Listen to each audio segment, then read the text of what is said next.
Hello everyone, welcome to my channel H D Orion.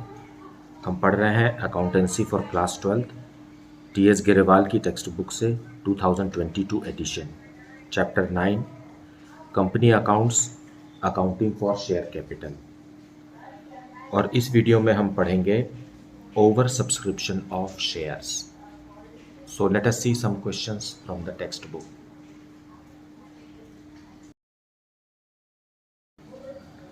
Questions में जाने से पहले हम पहले समझ लेते हैं कि ओवर सब्सक्रिप्शन ऑफ शेयर्स होता क्या है। फाइन।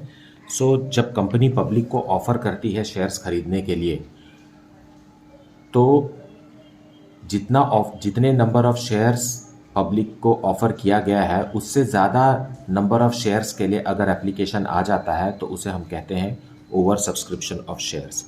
जैसे कि कंपनी ने इश्यू किया 10,000 शेयर्स, लेकिन पब्लिक ने एप्लीकेशन भेजा 10,000 प्लस शेयर्स के लिए। मान लीजिए 12,000 शेयर्स के लिए एप्लीकेशन आ गया, क्योंकि ये issued number of issued shares से ज़्यादा है, इसलिए हम इस कंडीशन को क्या कहेंगे, ओवर सब्सक्रिप्शन। मतलब कंपनी का रेपुटेशन अच्छा है और ज़्यादा से ज़्यादा इन्वेस्टर्स इस कंपनी के शेयर्स खरीदना चाहते हैं। फाइन।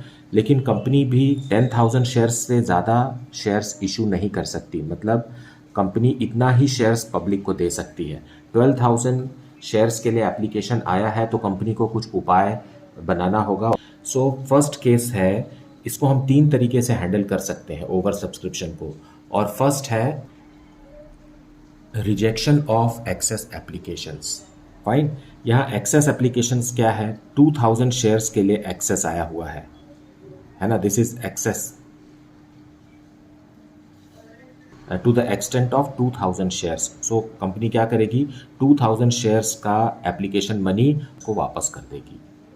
फाइन। सो कंपनी इस 12,000 को 2 कैटेगरीज में बना देगी। 10,000 शेयर्स का एक कैटेगरी और दूसरा कैटेगरी 2,000 शेयर्स का,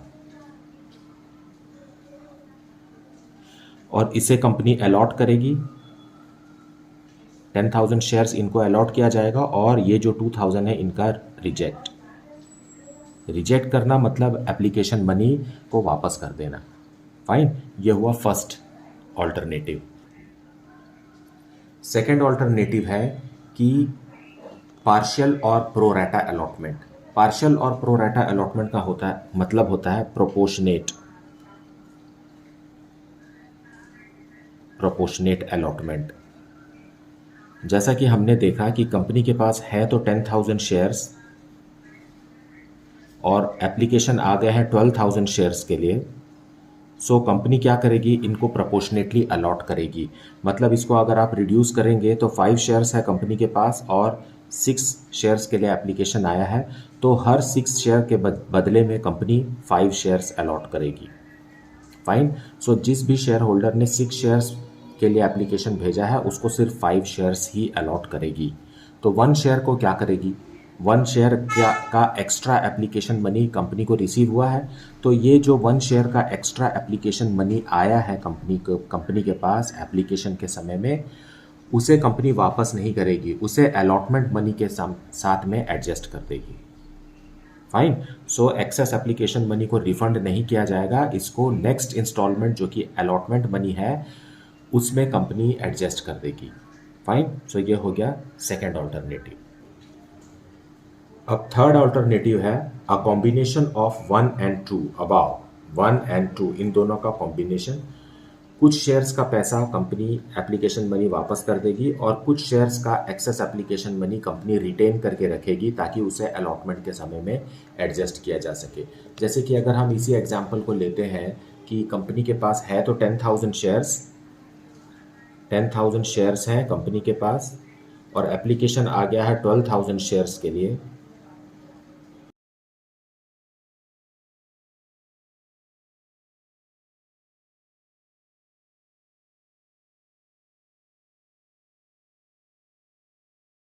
सो applicants of 11,000 shares will receive 10,000 shares. ये हो गया प्रोपोर्शनेट, है ना, प्रोराटा हो गया ये pro rata allotment means proportionate allotment applied for 11,000 shares received 10,000 shares, और यहाँ पर जो 1,000 शेयर का एक्सेस एप्लीकेशन मनी रहेगा उसे कंपनी रिफंड नहीं करेगी और अलॉटमेंट के समय एडजस्ट कर देगी, क्योंकि इन्हीं लोगों से अलॉटमेंट मनी भी नेक्स्ट ड्यू करना है कंपनी को। सो उन्हीं को पैसा वापस करो, फिर उन्हीं से पैसा वापस लो, ऐसा ना करके कंपनी यहाँ का जो 1,000 शेयर्स पर एक्सेस एप्लीकेशन मनी आएगा उसे कंपनी रिटेन करके रखेगी और अलॉटमेंट के समय में उसे एडजस्ट कर देगी। बचे 1,000 शेयर्स, है ना, 1,000 शेयर्स को तो कोई भी नंबर ऑफ शेयर्स अलॉट नहीं हुए हैं, तो इनका जो एप्लीकेशन मनी है उसे कंपनी रिफंड कर देगी। सो इस तरीके से a combination of point 1 and 2 दोनों किया जा सकता है। यहाँ मैंने 1,000 ऐसा लिया हुआ है, ये कोई भी number of access share application हो सकता है। यहाँ जरूरी नहीं है कि 1,000 हो, यहाँ हो सकता है 10,200 और यहाँ पर हो गया 1,800 शेयर्स, ऐसा भी हो सकता है। फाइन। सो कुछ को प्रोराटा अलॉटमेंट और बाकी को रिफंड, ये थर्ड ऑल्टरनेटिव है। Now let us see question number 14. Faber Limited invited applications for 70,000 equity shares of rupees 100 each. The application money received at the rate of rupees 30 per share was rupees 27 lakh. Name the kind of subscription and list the 3 alternatives for allotting these shares. Now ये कोई इसमें journal entries वगैरह नहीं करना है, बस ये पूछ रहा है कि ये कौन सा सब्सक्रिप्शन है, ये ओवर सब्सक्रिप्शन है कि अंडर सब्सक्रिप्शन है। तो हम क्योंकि ओवर सब्सक्रिप्शन पढ़ रहे हैं और वैसे भी यहाँ देखिए अमाउंट ज़्यादा आया हुआ है, सो ये it is a case of over subscription.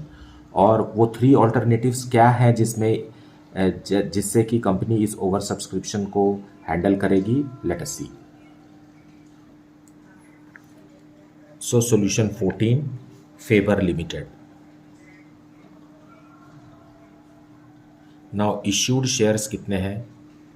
Issued shares Faber limited ने 70,000 इक्विटी शेयर्स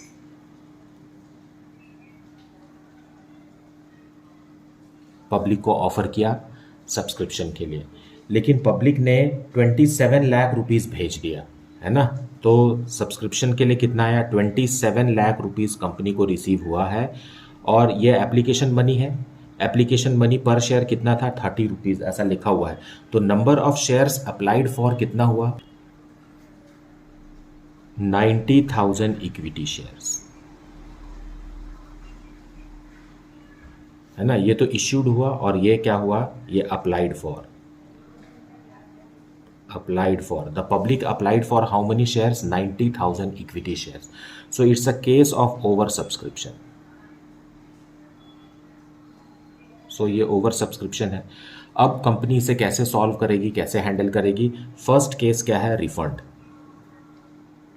जो एक्सेस है, यहाँ 20,000 इक्विटी शेयर्स का पैसा ज़्यादा आ गया है, सो क्या करेगी company? 20,000 equity shares multiplied by application money 30, ये हो गया अमाउंट 6 लाख, कंपनी रिफंड कर देगी। ये हुआ फर्स्ट ऑल्टरनेटिव, REFUND, रिफंड कर देगी। अब सेकेंड ऑल्टरनेटिव क्या है? प्रोराटा।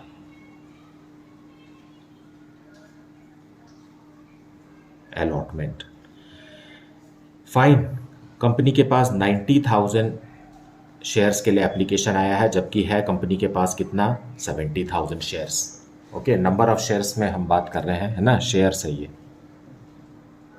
अब एप्लीकेशन मनी के साथ हम इसको मल्टीप्लाई करेंगे, तो जब मल्टीप्लाई किए तो 27 लाख एप्लीकेशन मनी आया है, और जबकि आना चाहिए था कितना? 21 लाख कंपनी को चाहिए था, है ना, क्योंकि ये ओवर सब्सक्राइब्ड है, इसलिए एप्लीकेशन मनी भी ज़्यादा आया है, जबकि कंपनी को रिसीव करना था 21 लाख। तो एक्सेस एप्लीकेशन मनी कितना है? 6 लाख रुपीज़ का एक्सेस एप्लीकेशन मनी है।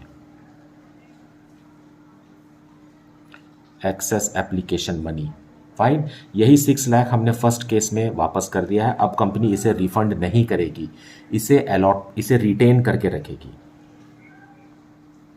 करके रखेगी और इसे अलॉटमेंट मनी के समय एडजस्ट कर लेगी। है ना। मान लीजिए अलॉटमेंट मनी 18 लाख का बनता है, तो 18 लाख में कंपनी 6 लाख को लेस कर देगी और 12 लाख रुपीज़ ही इन्वेस्टर्स से रिसीव करेगी। तो इस तरीके के अरेंजमेंट को हम प्रोराटा अलॉटमेंट कहते हैं, जिसमें प्रोपोर्शनेट अलॉटमेंट हुआ है। मतलब जिसने अप्लाई किया था 9 शेयर्स के लिए, उसे मिला है 7 शेयर्स। फाइन। तो हर 9 शेयर के पीछे 2 शेयर्स एक्सेस है, 2 शेयर्स का एप्लीकेशन मनी एक्सेस है, तो इसे कंपनी रिटेन करके अलॉटमेंट के समय में एडजस्ट करेगी। इसे कैसे करना है वो हम आने वाले क्वेश्चंस में देखेंगे। थर्ड केस क्या है? थर्ड केस क्या है? Combination of the first two. Fine. Combine, combination of 1 and 2। इसमें कंपनी ऐसा कर सकती है कि कुछ शेयर्स का एप्लीकेशन मनी कंपनी टोटली वापस कर दे और कुछ शेयर्स को प्रोराटा अलॉटमेंट करे। ये दोनों कॉम्बिनेशन बना सकती है। अब कितने शेयर्स का एप्लीकेशन मनी वापस करना है और कितने शेयर्स को प्रोराटा अलॉटमेंट देना है, ये कंपनी इसके लिए स्वतंत्र है, वो कुछ भी निर्णय ले सकती है। ऐसा कोई नियम नहीं है कि आधे को रखना है और आधे को प्रोराटा अलॉटमेंट देना है, आधे का पैसा वापस करना है, ऐसा कोई रूल नहीं है। कंपनी मतलब बोर्ड ऑफ डायरेक्टर्स डिसाइड करेंगे कि कितने शेयर्स को प्रोराटा अलॉटमेंट किया जाए और कितने शेयर्स का एप्लीकेशन मनी कंपनी वापस कर दे। So that way we have to see. तो हमें करना क्या रहेगा? जब हमारे पास 3 ऑल्टरनेटिव हैं तो क्वेश्चन में ये साफ साफ लिखा रहेगा कि हमें करना क्या है। अगर क्वेश्चन में कुछ नहीं लिखा है कि आपको प्रोराटा अलॉटमेंट करना है कि रिफंड करना है, तो हमें हमेशा याद रखना है कि एक्सेस एप्लीकेशन मनी को हम रिफंड कर देंगे। जब तक क्वेश्चन में प्रोराटा अलॉटमेंट के बारे में ना कहा जाए, तब तक हमें रिफंड वाले अल्टरनेटिव को ही एग्जीक्यूट करना है। Fine. Now let us see question number 15। Sangam marbles limited invited applications for 20,000 equity shares of rupees 100 each issued at par payable on application. The issue was oversubscribed by 5,000 shares and allotment was made on pro rata basis. Pass necessary journal entries. Now shares है हमारे पास, company के पास offer किया है company ने public को 20,000 equity shares, लेकिन application आ गया है 25,000 इक्विटी शेयर्स के लिए। फाइन। यहाँ लिखा है ओवर सब्सक्राइब्ड बाई 5,000 का मतलब है कि 5,000 एक्स्ट्रा एप्लीकेशन आ गया है शेयर्स के लिए। फाइन। सो 25,000 इक्विटी शेयर्स के लिए एप्लीकेशन आया है और हर शेयर 100 रुपीज़ का है। Fine. At par payable on application, और पूरा का पूरा 100 रुपीज़ कंपनी एप्लीकेशन के समय ही मांग रही है। Fine. So let us see the solution. So solution 15 we will see. Bank में एप्लीकेशन मनी कंपनी रिसीव करेगी 25,000 इक्विटी शेयर्स के लिए। सो फर्स्ट एंट्री हमेशा बैंक की होती है। एप्लीकेशन मनी पहले बैंक में आता है, तब जा करके कंपनी को पता चलता है कि who are the investors. Fine. So पहले से ही कंपनी अमाउंट एप्लीकेशन का ड्यू नहीं कर सकती। पहले कंपनी बैंक में रिसीव करेगी, एप्लीकेशन पढ़ेगी, फिर जा करके अलॉटमेंट से वो पहले ड्यू की एंट्री करेगी, फिर अमाउंट रिसीव की एंट्री करेगी। एप्लीकेशन में पहले अमाउंट रिसीव होता है। So to equity share application and allotment. हम एप्लीकेशन एंड अलॉटमेंट क्यों लिख रहे हैं? क्योंकि पूरा का पूरा face value of the share is received at the time of application itself. Fine. lump sum है, means this is issue of shares at lump sum. So how many applications we have received? 25,000 shares at the rate of rupees 100 each. So 25 lakh company receive करेगी application के। So this is the application money received, being application received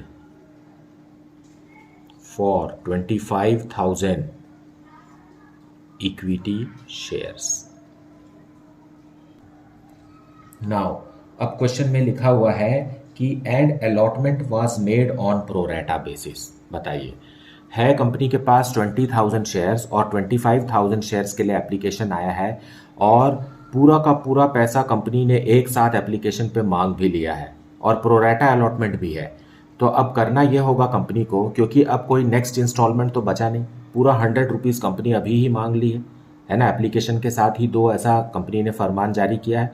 तो सारे investors ने अपने अपने shares पर 100 rupees, जो कि face value of the share है, पूरा दे दिया है। अब कंपनी के पास एक्सेस एप्लीकेशन मनी को रिफंड करने के अलावा कोई उपाय नहीं है, क्योंकि अगर वो एक्सेस एप्लीकेशन मनी को रिटेन करके रखती है तो उसे एडजस्ट कहाँ करेगी, है ना। 100 रुपीज़ के ऊपर कंपनी किसी भी शेयर होल्डर से मांग नहीं सकती, क्योंकि liability of the share holders are limited. Fine, limited liability है। So equity share application and allotment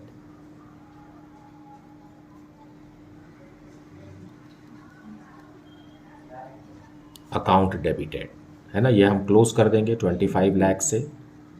और to equity share capital,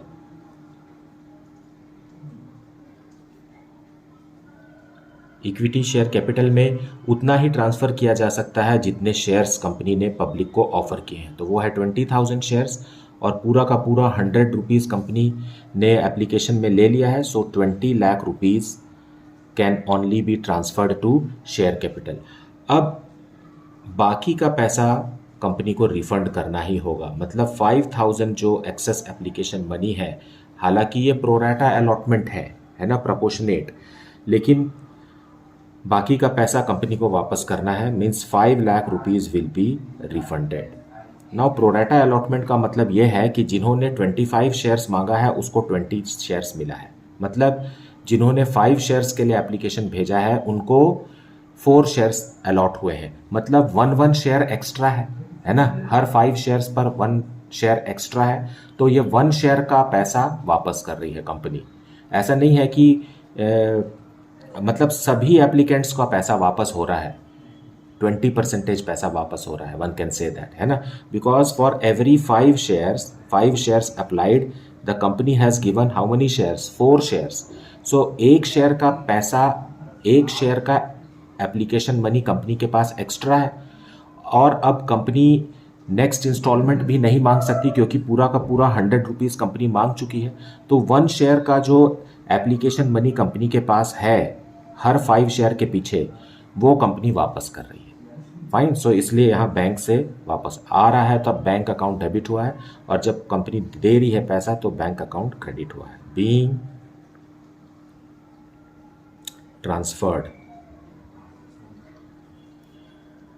to capital and excess application money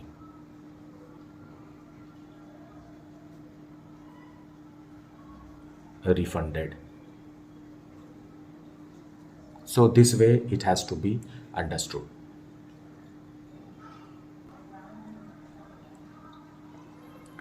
Question number 16. Citizen Watches Limited invited applications for 50,000 shares of rupees 10 each, payable rupees 3 on application, rupees 4 on allotment, and balance on first and final call. Applications were received for 60,000 shares. Now see, company के पास offer कितना किया है, company ने 50,000 shares public को offer किया है, लेकिन application आए हैं 60,000 शेयर्स के लिए। अब ये होता कैसे होगा, क्योंकि इन्वेस्टर्स तो सारे जगह स्कैटर्ड है, वो इकट्ठे थोड़ी हैं एक जगह, सब अप्लाई करते रहते हैं। इस तरीके से कंपनी के पास एक्सेस एप्लीकेशन आ जाता है ना।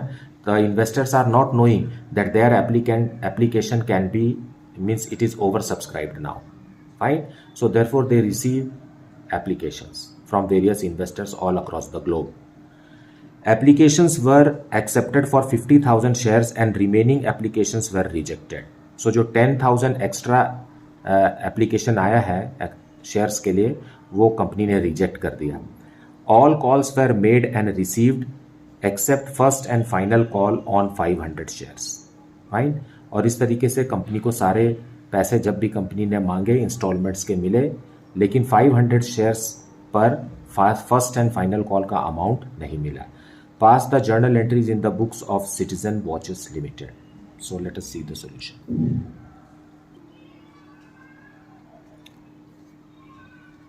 Solution 16.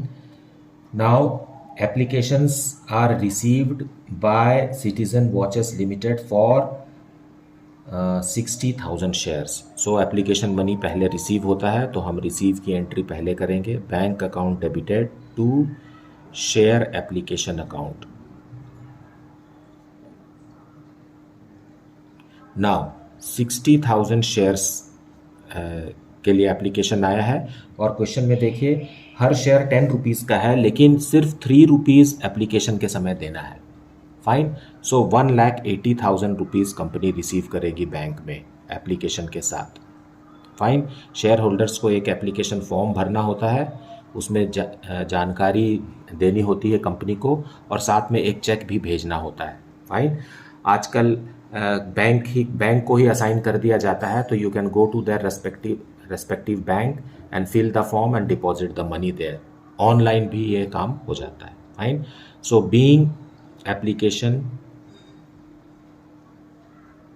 received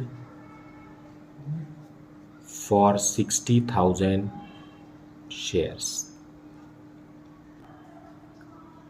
अब ये एप्लीकेशन मनी को हम कैपिटल अकाउंट में ट्रांसफ़र करेंगे। So share application account close हो जाएगा डेबिट होकर के। Share application account debited ₹1,80,000 to share capital account. Now company ने ऑफर किया था पब्लिक को सिर्फ 50,000 शेयर्स। तो 50,000 शेयर्स का एप्लीकेशन मनी मतलब 1,50,000 ही शेयर कैपिटल में ट्रांसफ़र किया जा सकता है। बाकी का जो 30,000 है उसे कंपनी या तो अलॉटमेंट के लिए यूज़ कर सकती थी या तो फिर उसे रिफंड कर सकती थी। लेकिन इस क्वेश्चन में साफ साफ लिखा हुआ है कि the excess applicants were rejected, तो हम बाकी को रिजेक्ट कर देंगे। सो बैंक से वो सबका पैसा वापस भेज दीजिए, है ना। 10,000 शेयर्स, 60,000 एप्लीकेशन आया है, इशूड सिर्फ 50,000 शेयर्स है, तो 10,000 एक्सेस है, उनका 3 रुपीज़ के हिसाब से 30,000 rupees is refunded to the applicants. being transferred to capital and excess refunded।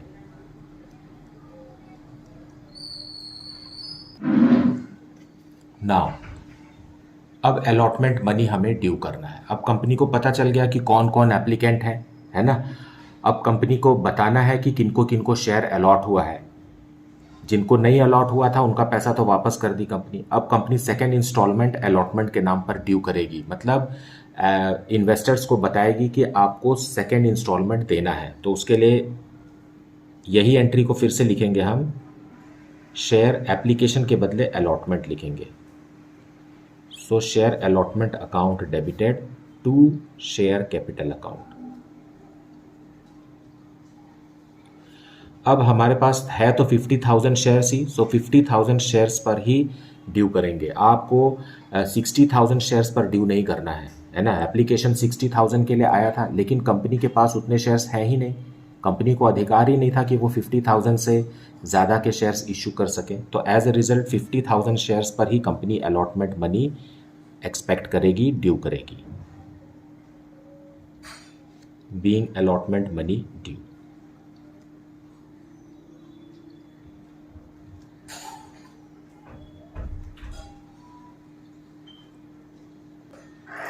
Now allotment money will be received।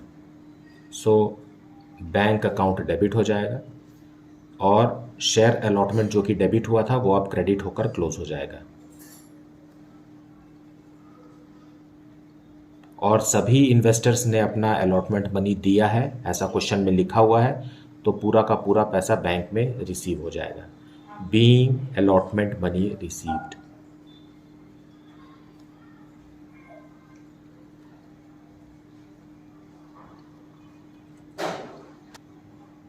Now हर शेयर 10 रुपीज़ का है। एप्लीकेशन के समय कंपनी ने 3 रुपीज़ ले लिया, अलॉटमेंट के समय 4 रुपीज़ ले लिया, तो मतलब कितना रुपीज़ ले चुकी है कंपनी? 7 रुपीज़ ले चुकी है। और हर शेयर 10 रुपीज़ का है, मतलब फर्स्ट एंड फाइनल कॉल कितने का है? 3 रुपीज़ पर शेयर का है। सो let us make due the first and final call.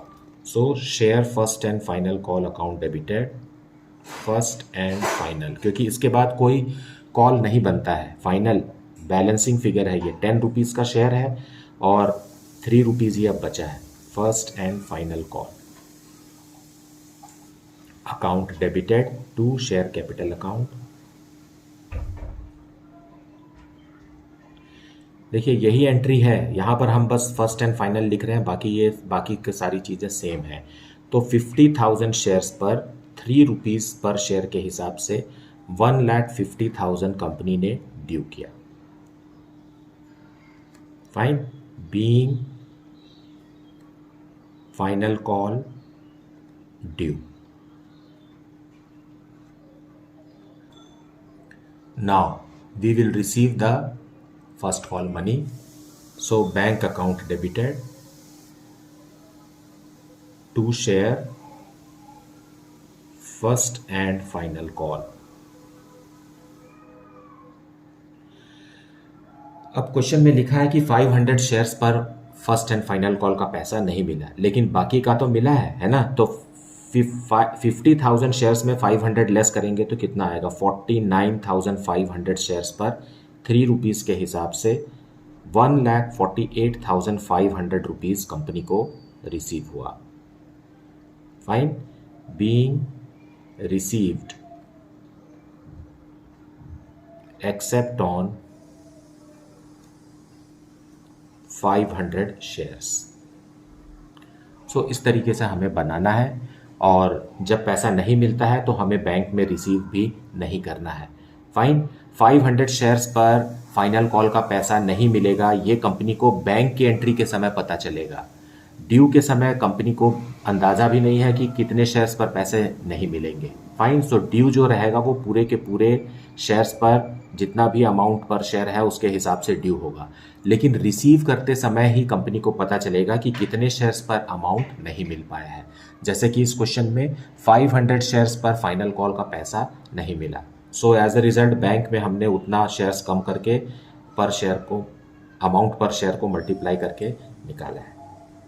Fine, so this is how the question is to be understood. And मुझे उम्मीद है कि आप वीडियो को पूरा ही देखते हैं और एक्सप्लेनेशन को भी अच्छे से सुनते हैं। Please do not skip any part of explanation because it will help you to get better understanding on the topic. Despite this, if you are having any doubt, then please put it in the comment section. Thank you so much for liking, subscribing and sharing the channel. And if you have not, then please do like, subscribe and share it with your friends. Thank you so much for watching the video.